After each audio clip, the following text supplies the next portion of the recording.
Le 2 juillet 2020, le Sénat a publié un rapport sur son site avec 50 propositions pour une nouvelle étape, pour une nouvelle génération, ils appellent ça, de la décentralisation, et dont le titre est « Pour le plein exercice des libertés locales ». Alors ce rapport, j'ai commencé à en parler dans mon dernier édito du dimanche, mais je voulais revenir en vidéo, avec une vidéo un petit peu plus longue, un peu plus détaillée sur ce rapport parce qu'il est vraiment intéressant à plusieurs titres et notamment ce qui nous intéresse principalement, c'est que si tu prépares les concours, tu n'es pas sans savoir que il y a un projet de loi 3D qui germe depuis un petit moment déjà, mais qui devrait prendre vie finalement en fin d'année là 2020. Donc 3D pour décentralisation, déconcentration et différenciation. On le voit avec les différentes crises qu'on a traversées ou qu'on traverse encore, donc crise sanitaire, crise des gilets jaunes, etc.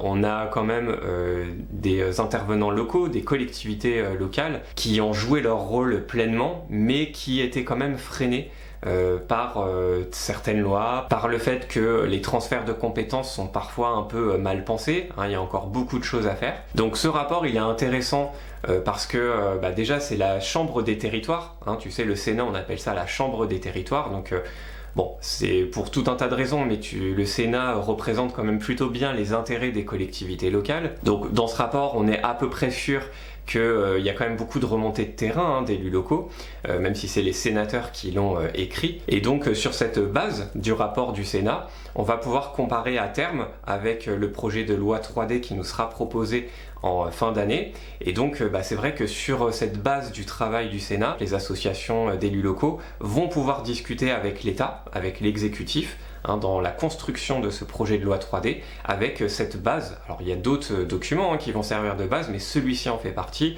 et clairement c'est quand même un socle assez solide pour pouvoir négocier avec l'État sur ce qu'est la vision à venir de la décentralisation. Donc dans le cadre de cette vidéo, moi je vais te proposer une map.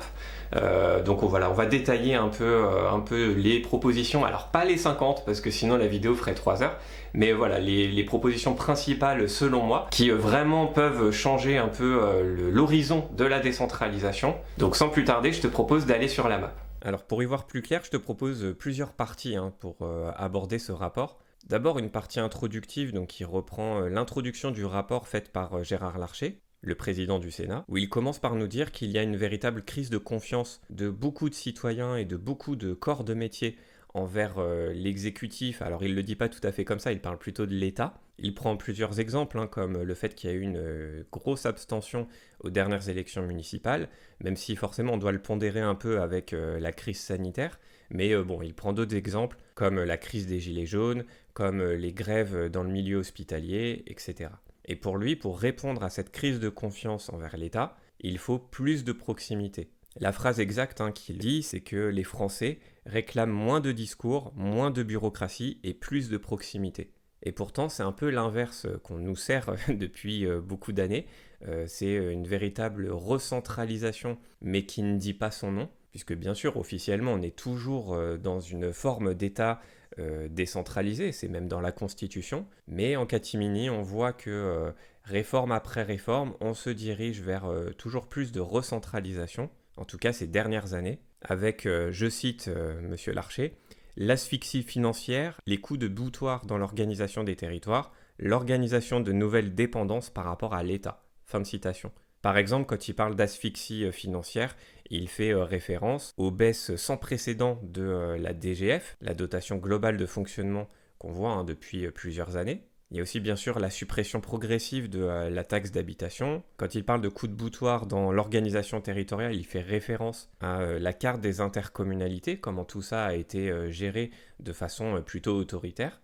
Alors qu'à la base, l'intercommunalité, la grande idée, c'est la coopération volontaire entre communes. Et puis c'est aussi un clin d'œil au contrat entre l'État et les grandes collectivités, cette fameuse contractualisation dont on a beaucoup parlé ces derniers mois, mais qui n'est pas vraiment une contractualisation au sens classique du terme, puisque un contrat, normalement, on a quand même deux parties qui sont, on va dire, avec des pouvoirs égaux, alors que là, très clairement, c'est un contrat un peu unilatéral, on va dire, c'est quand même l'État qui impose ses conditions aux collectivités. Donc on voit comme ça à travers de nombreuses réformes que on assiste quand même à une sorte de recentralisation latente, alors que au contraire, le besoin qu'il y aurait, c'est d'avoir plus de décentralisation. En tout cas, c'est le chemin que nous propose ce rapport. Ce rapport est découpé en 4 grands objectifs qui sont conforter l'autonomie des collectivités territoriales, le fait qu'elles puissent avoir une véritable, entre guillemets, indépendance vis-à-vis de l'État. Le terme est un peu fort, mais tu vois ce que je veux dire, qu'elles aient quand même plus de marge de manœuvre.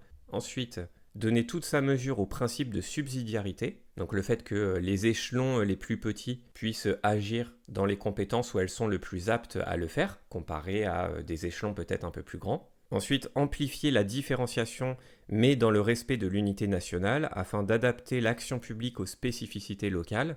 Donc là, c'est le fait de vouloir prendre en compte la spécificité des territoires. Forcément, dans des territoires montagneux ou ruraux, c'est pas les mêmes réalités que dans les grandes villes, par exemple. Et puis, la dernière idée, c'est de renforcer le contrôle du Parlement pour garantir les libertés locales. Donc ça, c'est peut-être l'élément qui te parle le moins, mais tu vas voir dans la map que c'est vraiment un élément très important. Donc on va d'abord se pencher sur l'autonomie, et le titre dans le rapport, c'est l'indispensable autonomie des collectivités territoriales. Alors comme je te l'indiquais en introduction, on ne va pas voir les 50 propositions, ce serait beaucoup trop long, et puis certaines d'entre elles sont techniques. Donc là, je t'en ai mis 4, mais il y en a plus dans ce petit chapitre. La première proposition, c'est de ne permettre l'intervention de décrets dans les domaines de compétences des collectivités que lorsque la loi le prévoit. L'idée, c'est que dans des compétences qu'ont les collectivités territoriales, eh bien, le pouvoir réglementaire national ne pourra intervenir que sur habilitation expresse du Parlement. L'idée derrière ça, c'est de respecter un peu plus le pouvoir réglementaire local qui doit devenir le pouvoir réglementaire de droit commun. Toujours, bien sûr, dans ces compétences qu'ont les collectivités territoriales. Pour le dire un peu plus grossièrement, l'idée c'est que l'État ne vienne pas marcher sur les plates-bandes des collectivités dans leurs compétences. Ensuite, une proposition vraiment, je pense, une des principales du rapport, c'est d'inscrire dans la Constitution le principe selon lequel qui décide paie. L'exemple qui est donné ici, c'est la réforme des rythmes scolaires, qui a été donc imposée par l'État et dont les collectivités, notamment, enfin surtout les communes, ont dû gérer les conséquences, notamment financières. Et bien ici, si on applique ce principe peut-être constitutionnel à l'avenir de qui décide paie, et bien là, l'État aurait vraiment dû financer ces coûts supplémentaires pour les communes, puisque ce n'étaient pas les communes elles-mêmes qui avaient décidé du changement de ces rythmes scolaires, c'était bien l'État, donc ça aurait été à l'État d'assumer pleinement, financièrement, ces surcoûts. Principe numéro 3, c'est de fixer un rendez-vous régulier pour réévaluer les compensations financières des transferts de compétences aux collectivités territoriales. Alors là, c'est peut-être un peu technique et on ne va pas rentrer dans les détails, mais c'est sur un peu ces détails de calcul de compensation financière. Tu sais qu'on a ce grand principe, normalement l'État doit compenser à la fois en termes financiers, mais aussi en termes matériels, en termes humains, etc. Tout transfert de compétences donc de l'État vers les collectivités. Mais dans la réalité, il y a quand même des choses qui ne marchent pas très bien. Par exemple, pour les départements, les allocations individuelles de solidarité sont très mal compensées, puisqu'on a le coût historique de ce service qui est de 9,3 milliards d'euros. C'est ce que donne l'État au département. Mais le coût réel, c'est plus de 18 milliards chaque année, ce qui fait que tu vois que c'est financé qu'à moitié. Finalement, les départements doivent assumer sur leurs propres fonds plus de 9 milliards d'euros par an, alors que normalement, il y a une vraie compensation de l'État. Donc voilà, je t'épargne du détail de calcul, mais tu vois l'idée. Ensuite, quatrième proposition, c'est de passer de la contractualisation subie à la contractualisation partagée. Donc ça, je t'en ai un peu parlé déjà en introduction. La contractualisation telle qu'on la connaît aujourd'hui avec le fameux 1,2% de taux de croissance maximum pour les dépenses de fonctionnement, bon, ça a été fait de façon un peu violente et puis de façon unilatérale. Donc là, le rapport propose de faire un bilan de ce dispositif et de repenser ces contrats pour qu'ils deviennent réellement des contrats entre deux parties et surtout qu'ils ne soient pas fondés, qu'ils ne soient plus fondés sur des mécanismes répressifs, mais plutôt sur des incitations pour assainir cette gestion budgétaire locale. Mais au-delà, l'idée aussi, en cette crise sanitaire, c'est d'avoir une suspension de ces contrats de Cahors qui doit être maintenue jusqu'à l'issue de la crise économique.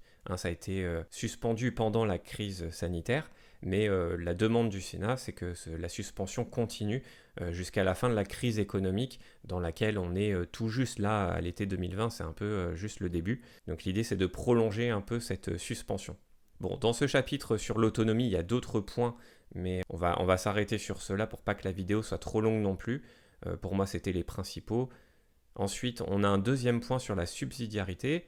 Et là, l'idée du rapport, c'est de passer des principes aux actes, puisque effectivement, le principe existe déjà sur la subsidiarité. Et juste avant d'attaquer, on a une définition vraiment intéressante et facile de ce principe dans le rapport, si c'est pas très clair pour toi. Ce qu'on nous dit, c'est que le principe de subsidiarité est en réalité un principe de proximité. Il implique d'organiser les politiques publiques à l'échelon le plus proche des citoyens, dans la mesure compatible avec l'efficacité. Et donc après, on nous illustre ça avec le fait que la commune doit en principe être préférée au département, c'est plus petit comme échelon, le département à la région à l'État, la nation à l'Europe, etc. Donc tu vois que ce principe finalement, expliqué avec de simples mots, c'est tout de suite beaucoup plus clair. Et donc on nous dit que ce principe, il est bien inscrit dans la Constitution, mais que dans la réalité, l'application n'est pas forcément très satisfaisante. Et en tout cas, il faut renforcer tout ça. Donc par exemple, la mesure 19, c'est de consacrer dans la Constitution la clause générale de compétence des communes.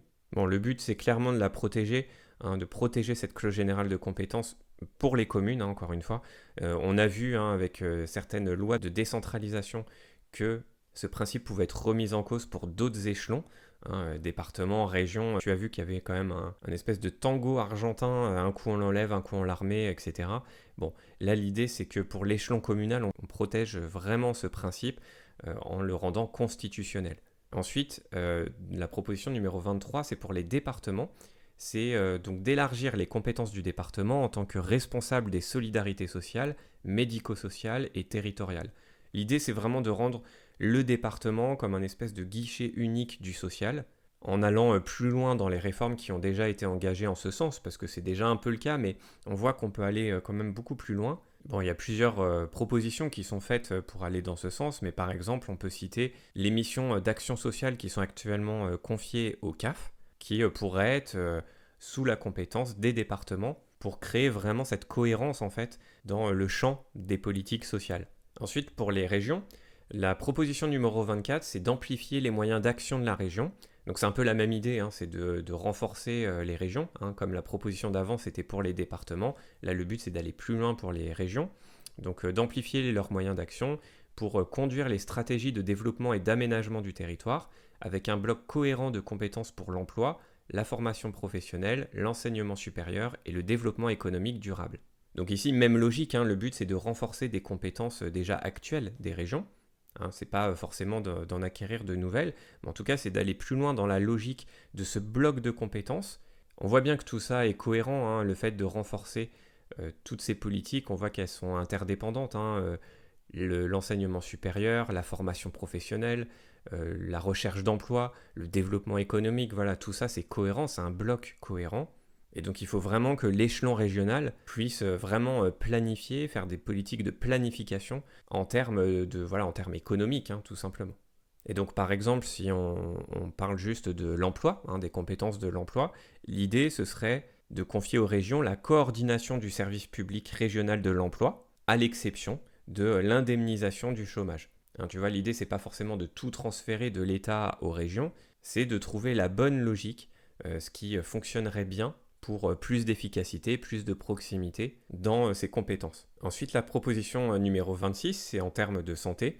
L'idée, c'est de confier la présidence de l'Agence régionale de santé, l'ARS, au président du conseil régional et en renforçant donc les pouvoirs du conseil de surveillance. Donc, on l'a vu avec la crise sanitaire de cette année, il faut, selon le Sénat, que les collectivités territoriales aient plus de pouvoir, entre guillemets, dans cette instance régionale de santé, donc en prenant entre guillemets la présidence, puisque selon les auteurs du rapport, les collectivités ont eu vraiment un rôle majeur dans la gestion de cette crise, et malheureusement elles n'avaient pas tous les pouvoirs entre leurs mains. Donc voilà, pour plus d'efficacité, il y a cette proposition qui est faite, et ça va un peu dans le sens de toute façon de ce qu'on voit en ce moment, où notamment dans le Ségur sur la santé, on a des propositions comme ça qui vont dans le sens de plus de décentralisation de cette compétence santé vers les territoires, sans non plus aller vers une décentralisation complète. L'État va garder la main bien sûr sur certaines choses, et notamment sur les grandes orientations en termes de santé bien sûr, mais en tout cas on voit quand même que les territoires vont avoir un peu plus de pouvoir sur cette compétence pour pouvoir agir plus vite. Ensuite, la proposition numéro 27, c'est sur l'environnement. Et là, il faut donner toute sa mesure au principe de subsidiarité en matière de transition écologique. On nous dit par exemple que la répartition des compétences entre les régions et l'Agence de la transition écologique, les ADEME, doit être plus claire, avec par exemple un transfert aux régions de la gestion du fonds économie circulaire ainsi que celle du fonds chaleur. Bon, c'est un peu technique, mais l'idée c'est de transférer aux régions plus de compétences pour être encore une fois un peu plus proche du terrain. Alors ensuite, on a trois propositions que j'ai regroupées, les 33, 34, 35, pour une meilleure déconcentration. Alors là, tu dois te dire, bah ok, pourquoi on parle de ça? Là, c'est l'État, ça ne concerne pas les collectivités. Et en fait, si, parce que déjà, vraiment, il y a un truc qu'il faut que tu gardes en tête, c'est que la décentralisation et la déconcentration vont de pair. Il ne faut pas croire qu'on agit comme ça dans la territoriale, juste dans notre petit microcosme. Il y a toujours un travail avec l'échelon déconcentré, et notamment bien sûr le préfet, ne serait-ce que pour le contrôle de l'égalité, mais ça va au-delà de ça. Et donc ce rapport propose aussi une nouvelle organisation, plus proche des territoires, avec par exemple l'idée un peu en fond de transférer beaucoup de pouvoir du préfet de région, avec ces régions qui sont très grandes aujourd'hui, vers les préfets de département, qui sont quand même sur des territoires plus petits, qui peuvent agir plus vite, et puis surtout qui sont quand même plus proches des réalités des gens. Donc on va pas aller dans le détail ici parce que c'est pas forcément le propos, mais en tout cas que tu aies ça en tête est une bonne chose, parce que même si c'est un peu compliqué, l'organisation de l'État, l'organisation déconcentrée, c'est quelque chose qui interagit avec le milieu de la territoriale. Ensuite, un troisième chapitre, entre guillemets, c'est le droit à la différenciation dans le respect de l'unité nationale. Alors ici, j'ai regroupé trois propositions, les 38, 39 et 40, qui proposent d'adapter les normes et les compétences des collectivités aux réalités des territoires. Donc là, l'objectif, c'est vraiment de valider cette idée de la différenciation territoriale, dont on va forcément entendre reparler avec le projet de loi 3D en fin d'année, puisque un des D, c'est la différenciation. Mais là, le Sénat pose un peu les bases de ce qu'il entend par différenciation territoriale et comment il entend déployer cette différenciation. Pour lui, il faut permettre aux législateurs de confier des compétences distinctes à des collectivités territoriales qui sont dans la même catégorie. Donc par exemple, dans la catégorie des régions, il faudrait permettre à certaines régions d'avoir des compétences distinctes des autres régions en fonction des réalités locales. Donc ça peut être par exemple une région maritime, ça peut être une région frontalière avec, je sais pas, par exemple l'Allemagne. Bref, tu vois un peu l'idée, je t'en ai souvent parlé, donc j'insiste pas trop. Mais voilà, la grande idée, c'est d'aller un petit peu plus loin encore sur cette différenciation, mais tout en respectant l'unité nationale. Bon, je t'avoue que là, c'est là où il y a un petit flou quand même, mais on verra bien ce qui sera proposé dans le projet de loi 3D. Et puis enfin, le dernier chapitre, c'est sur les libertés locales qui doivent être contrôlées par le Parlement. Bon, c'est déjà un peu le cas, mais en tout cas, il faut qu'il y ait un renforcement de ce contrôle. Donc par exemple, la proposition 45 nous dit qu'il faut imposer un débat annuel consacré aux finances locales, qui serait juste avant l'examen par le Parlement du projet de loi de finances initiale. La proposition 47, elle veut intégrer au débat annuel du Sénat sur l'application des lois un volet qui serait consacré au respect du principe de subsidiarité et à l'évaluation de la différenciation. Et enfin, la proposition 48, c'est pour instituer un mécanisme de contrôle par la délégation aux collectivités du Sénat de la suppression des chevauchements de compétences entre l'État et les collectivités.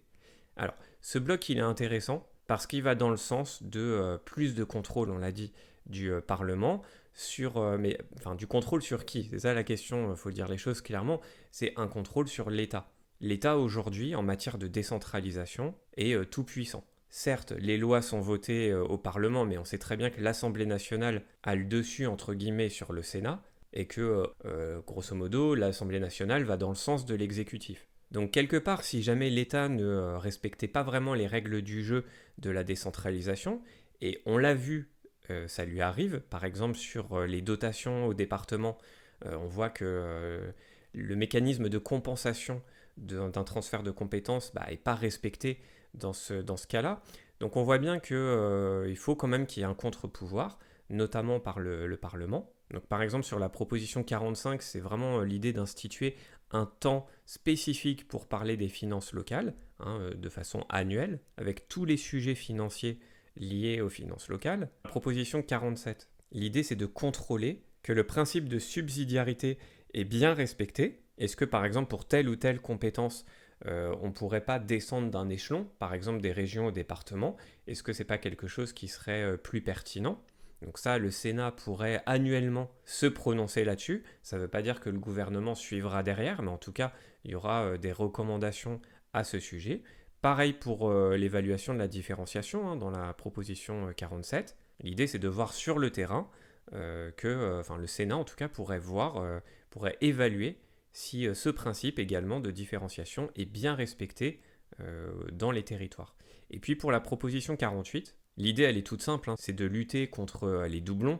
On a encore pas mal de doublons entre l'État et les collectivités territoriales. Donc le fait d'avoir comme ça un mécanisme de contrôle du Sénat sur ces doublons, ça permettra encore une fois de mettre en avant les dysfonctionnements qu'il y a en matière de décentralisation, qu'il y a entre l'État et les collectivités. Donc c'est vraiment un bloc intéressant, je trouve, qui n'est peut-être pas le principal des quatre, mais qui a quand même son importance parce que c'est bien beau d'avoir des règles du jeu, et puis qu'on peut modifier, c'est ce qu'on a vu notamment dans les 3 premiers points, mais si on n'a pas derrière d'instance de contrôle, notamment avec un État entre guillemets tout puissant, c'est pas terrible. Donc voilà, c'est vrai que c'est bien aussi d'avoir réfléchi à ce mécanisme de contrôle du Parlement, et on va dire les choses clairement, plus précisément du Sénat qui reste la chambre des territoires.